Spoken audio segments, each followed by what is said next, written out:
Hozirgi bemorimiz yurak operatsiyasidan keyingi holatdalar. Ayni bizga kelganlarda yurakda amaliyot bajargandan keyin CDO'ga tosh tiqilib qolgan. Ayni operatsiyadan keyingi ilk oyi, ilk hafta bo'lgani uchun katta operatsiya tavsiya qilinmagan.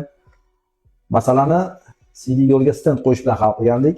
Ya'ni 3 oylik uzoq muddatli stent qo'yib qo'ygandik. Shu muddat orasida tiqilgan tosh bezovta qilmagan. Amaki bemorlar yurdilar. O'sha yurak operatsiyasidan keyin, murakkab bir operatsiyadan keyin birinchi 3 oylikda ko'ngildagidek o'tkazib, yaxshi o'tkazib, bizga yana qayta murojaat qildilar. 3 oydan keyin yurak jarrohi tavsiyasi bilan ruxsat berilgani uchun biz CD yo'ldan toshni kesmasdan tabiiy yo'l orqali kirib olib tashladik. 3 oy, 4 oy tosh turganiga qaramasdan yaxshi, u darajada etlashib ketmagan. Amaliyotni vaqtga qaragan bo'lsa, bir 10-15 minutda tugatdik.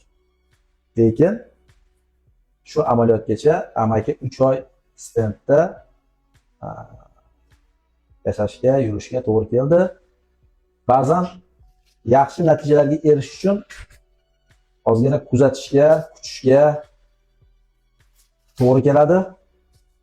Amaki shuni oxiriga yetkazdilar.